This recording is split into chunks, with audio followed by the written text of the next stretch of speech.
algumas formas erradas que às vezes a gente tem de tentar lidar com essa síndrome do pensamento acelerado, com essa mente a 1 milhão por hora.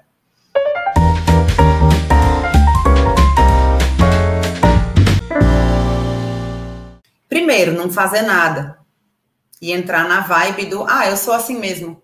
Em algum momento eu precisei admitir que na minha mente mora um cavalo selvagem. E uma opção era, ok, eu sou assim. E quem quiser que me aguente, esse eu sou assim mesmo é o que lasca com a gente. Porque a gente se acostuma e se acomoda numa situação que nos faz mal e faz mal para todo mundo que convive com a gente. Então, primeira forma errada de lidar com isso é não fazer nada. Segunda forma errada de lidar com isso é só tentar tomar remédio. É só tentar tratar o sintoma. Então, se a minha mente acelerada é por conta da ansiedade, eu vou tomar um ansiolítico. Nada contra tomar ansiolítico, ok? Se você precisou ir ao médico e isso foi recomendado, se vai ser o melhor para você, não abra mão do tratamento que você precisa fazer. Mas não acredite que só tomar remédio resolve qualquer coisa. Só resolve o sintoma. E qual é a grande chance? É que quando você pare o remédio, a coisa volte a acontecer. Isso gera o quê? Dependência do remédio. Tanto física quanto psicológica, porque você fica acreditando que é só quando você toma o remédio que você consegue acalmar seus pensamentos. Então, acreditar que você vai resolver essa ansiedade ou a síndrome do pensamento acelerado só tomando remédio não vai resolver nada. Terceira forma errada de tentar lidar com a síndrome do pensamento acelerado. Tentar lutar contra os pensamentos ou fazê-los parar na marra. Quer ver a coisa piorar? É você perceber que tá com muitos pensamentos, com um pensamento muito acelerado e ficar, eu preciso parar de pensar nisso. Eu não aguento mais pensar nisso. Que coisa, eu tenho que parar esse pensamento. Aí é que a gente pensa mais ainda. Tentar excluir, tudo que a gente tenta excluir na vida, gente, pelo amor de Deus, escrevam isso. Tudo que você tentar pura e simplesmente excluir, gruda em você. A gente precisa olhar para isso. Quarta forma de você tentar lidar com o pensamento acelerado que não dá certo. Tentar colocar metas grandes demais de uma só vez, como, por exemplo, uma longa meditação silenciosa. Se você está nesse processo do pensamento extremamente acelerado, e aí você entendeu, por exemplo, que a meditação é algo muito importante e que funciona para acalmar os pensamentos, e é um fato. A meditação é maravilhosa, ela é o canal para acalmar os pensamentos, mas primeiro a gente tem que entender de fato o que é a meditação, e segundo, é absolutamente frustrante. Por quê? Porque você não vai conseguir. Simples assim. Assim como foi um processo que foi formando a sua mente acelerada, vai ser um processo que vai ensinar a sua mente a desacelerar. Porque a hora que você sentar para tentar fazer isso, os pensamentos vão invadir, porque é natural, porque é assim mesmo. Você vai se irritar mais ainda, vai se chatear, vai se frustrar, vai terminar dizendo o quê? Meditação não é para mim. Eu não consigo meditar. Isso é para os outros, para mim não. Eu não tenho jeito. Aí vai cair aonde? Lá no primeiro negócio. Eu sou assim mesmo. E não faz nada. Por quê? Porque colocou uma meta grande demais. Então tá, né? Já sabemos como não fazer. Muitas das coisas que nós tentamos e não funcionaram. E não vão funcionar. Então vamos falar do que funciona, né? Vamos falar do que realmente ajuda. Como é que a gente faz com esse negócio? Então eu vou falar de algumas formas que são bem eficazes e que me ajudam muito. Primeiro, eu tenho sempre à mão um caderno, uma agenda, um bloquinho. Imediatamente eu escrevo aquele pensamento. Não importa qual pensamento, tá? Porque não é só com tragédia que o pensamento acelerado se alimenta, não. É com tudo. É com muitos pensamentos ao mesmo tempo. É uma mente acelerada, não importa o que esteja nela. Então, não pense que é só com problemas. Então, quando você tem uma boa ideia, Se você, de alguma forma, não materializa aquilo, vai ficar o quê? Voltando essa boa ideia na sua cabeça. E isso acontece com as más ideias, com os problemas, com as notícias, com tudo. Tudo que vier entra nesse bolo. Então, não se enganem, só porque é um pensamento bom, ele não vai entrar no rolo, ele vai também, tá? Então, escreve. Isso te ajuda a não precisar ficar carregando todos esses pensamentos na mente. Você cria um hábito de colocar isso no papel e aí você relaxa a sua mente. Por quê? Porque você sabe que aquele pensamento não vai se perder. De alguma forma você já guardou, você já anotou. Quando você precisar, ele está lá. Então, eu sempre tenho à mão alguma forma de escrever meus pensamentos. Segunda forma que a gente pode aplicar para lidar com a síndrome do pensamento acelerado. Criar sistemas mesmo, processos, para fazer coisas repetitivas. Porque aí a gente vai precisar de criatividade uma vez só. E não exigir que a nossa mente tenha uma nova solução a cada vez. Explica, tia Carol, que confundiu agora. Tranquilo.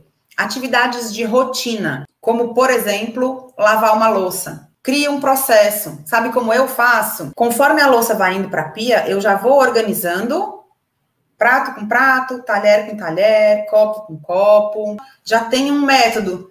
Então, a minha mente não precisa estar preocupada em como eu vou fazer.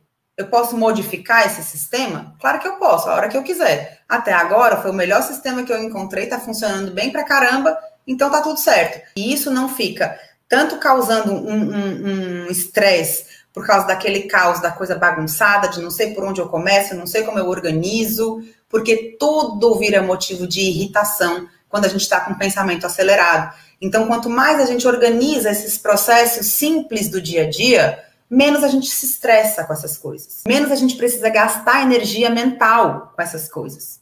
Então, o processo fica fácil.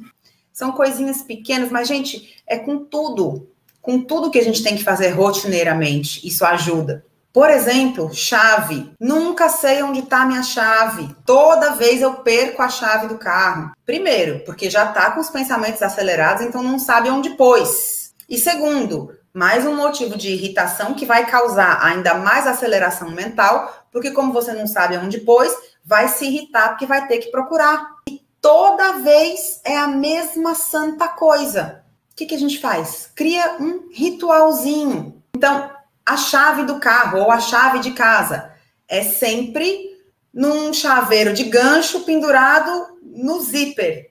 Ponto. Sempre que eu precisar da minha chave, aonde ela tá? Tá pendurada no zíper. E em casa tem um porta-chave numa paredinha lá. Chego, penduro a chave. Vou sair, chave no zíper. Cheguei em casa, chave no gancho. Vou sair, chave no zíper. Cheguei em casa, chave no gancho.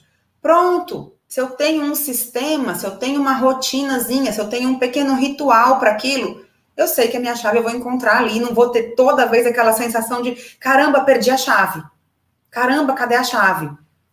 Eu sei aonde ela tá, porque eu sempre faço daquela forma. Então, eu não preciso ocupar novamente a minha mente com aquela procura. É uma coisa que eu consigo sistematizar. Já tem muitas coisas na nossa vida que estão fora do nosso controle. Se as coisas que estão no nosso controle, a gente de alguma forma não sistematiza e organiza, as que chegam, que não estão no nosso controle, viram um bicho de 7 cabeças para a gente lidar. Então, a mente tranquila lida melhor com as coisas que não estão no nosso controle. E sempre existirão muitas coisas fora do nosso controle. E para conseguir lidar com elas de uma forma tranquila, é a gente que precisa estar com o nosso autocontrole no lugar, né?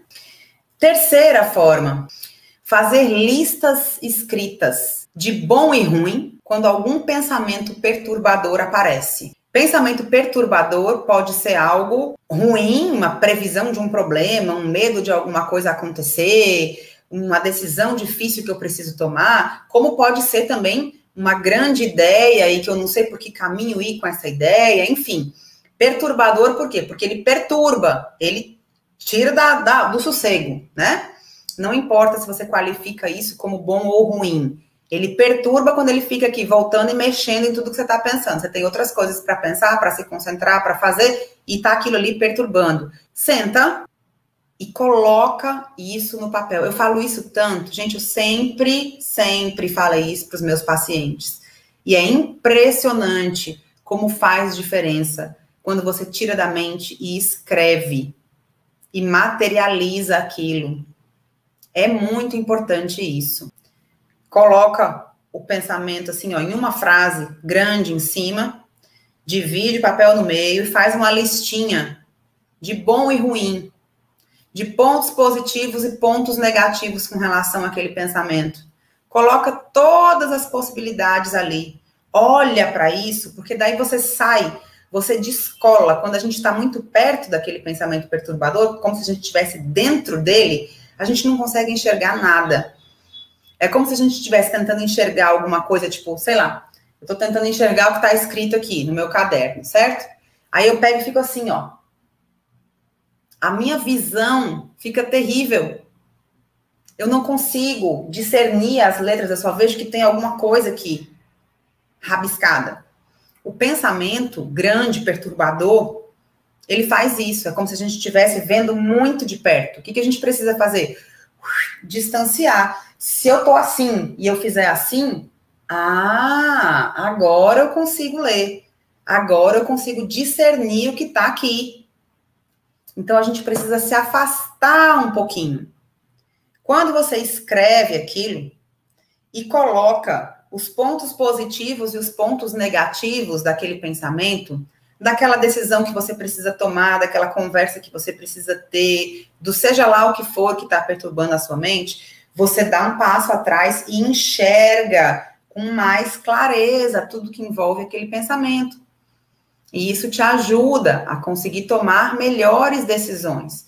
Você enxerga mais globalmente e você já sabe que está ali para você poder avaliar na hora que você precisar. Então, a gente coloca as possibilidades, o que pode dar de bom, o que pode dar de ruim nisso aqui, olha, e isso já ajuda absurdamente a esse pensamento parar de ficar todo o tempo rodando na mente.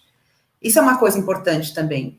Quando tem um pensamento, vou chamar de grande, né, que toma conta aí da situação, não dá para fugir dele. Se a gente não reserva um tempo para olhar para ele e decidir o que a gente vai fazer com ele, ele vai ficar um monstro rodando na nossa mente. Se você não tirar esse tempo para pensar e decidir isso, em algum momento a situação te atropela e você vai ter que decidir de qualquer jeito. E aí é pior. Faça essas listas para lidar com a maior quantidade possível de consequências que você consegue prever ali, e isso ajuda você a se acalmar. E isso não está no meu controle. O que está no meu controle é decidir o que eu vou fazer com isso, fazer o meu melhor.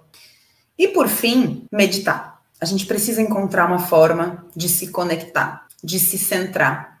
Mas a gente precisa de metas iniciais pequenas. Não dá para achar que a gente vai sair de um pensamento mega acelerado e se tornar um meditador zen. Isso não existe. Desistir de meditar também não resolve.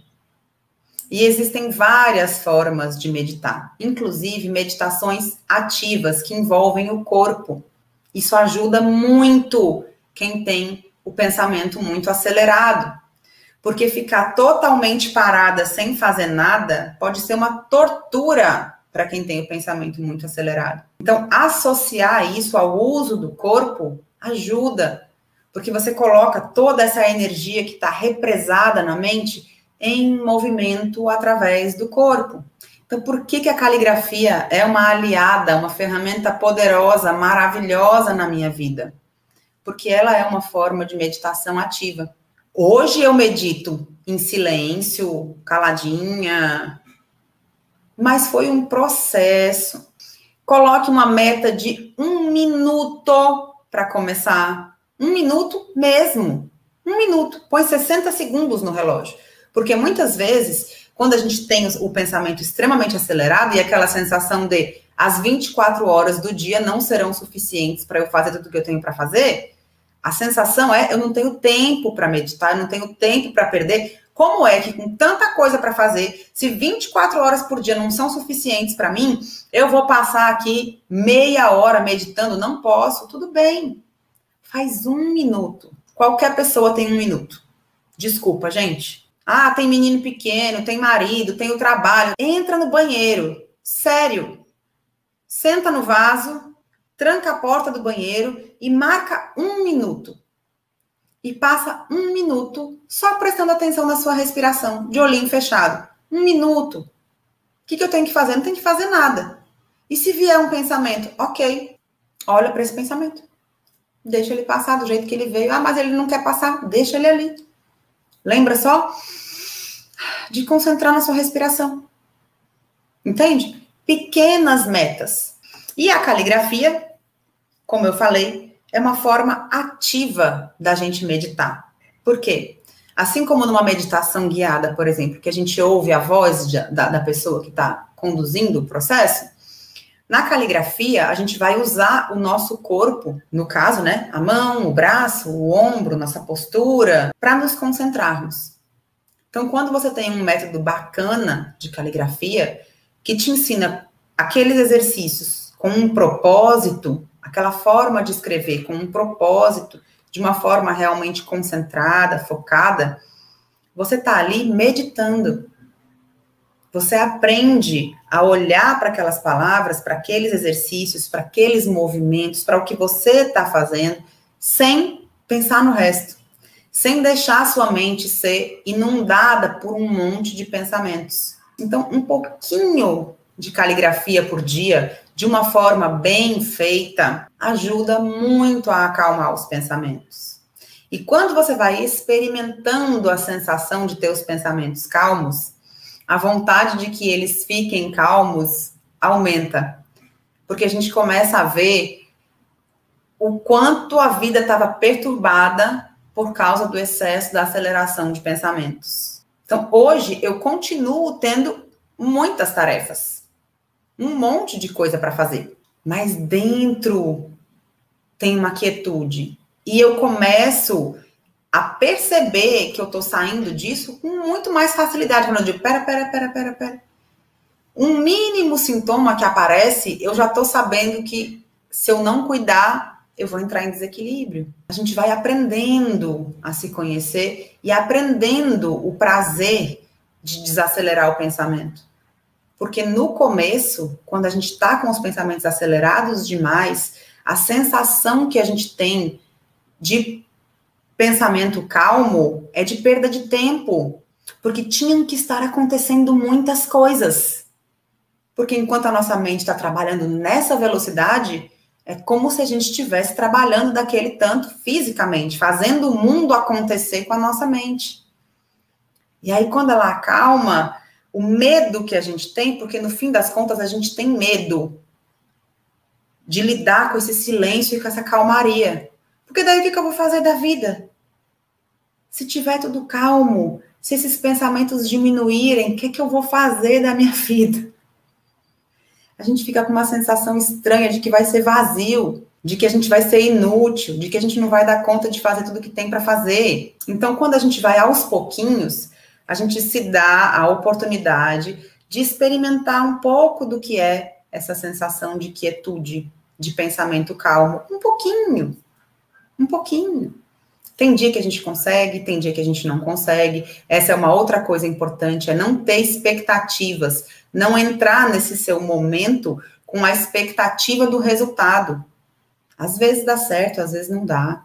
Às vezes a gente consegue, às vezes não consegue. Se você desistir, você não vai se aprofundar e nem melhorar nisso nunca. A gente tem que continuar errando mesmo. Mesmo no dia que eu não consigo, eu continuo.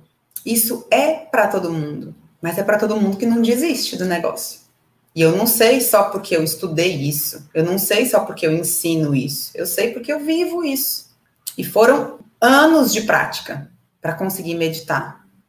Ah, não foi perfeita, ah, não foi linda, ah, não foi maravilhosa, ah, eu não vi estrelinha, ah, eu não entrei no nirvana, ah, ok, tá ok. O que a gente não pode é deixar de ter esse cuidado. E por que eu indico fortemente A arte da caligrafia, bem orientada, claro, com um bom método, porque senão você vai ficar só fazendo alguma coisa motora ali para ter uma letra bonitinha e não vai adiantar nada, né? Vai ficar repetindo um monte de coisa sem atenção e não vai transformar nada, nem a si mesma, nem sua letra, ainda vai se irritar, né? Então, isso tem que ser conduzido de uma forma bem consciente para realmente funcionar. Mas é uma forma maravilhosa porque você coloca seu corpo junto, você se coloca em movimento e você enxerga a transformação enquanto você está fazendo. E isso é muito legal, porque muitas vezes a gente está tentando meditar só em silêncio, de olho fechado, tentando fazer o pensamento lá parar, que ele não para, e não vê o que está acontecendo. Não vê que existe uma evolução acontecendo, independente do resultado daquela meditação em si, existe alguma coisa acontecendo. Quando a gente faz isso através da caligrafia, a gente vê num treino, às vezes, de uma página, quando você faz de uma forma focada, quando você faz cuidando da respiração, da postura, da consciência, do começo para o fim da folha, você já vê a diferença do que aconteceu. E quando termina aquilo, você fala, nossa, eu nem estava pensando em nada nesse momento e nem percebi. Então, naturalmente, esse processo vai acontecendo de dentro para fora e de fora para dentro. Você não precisa forçar que algo aconteça.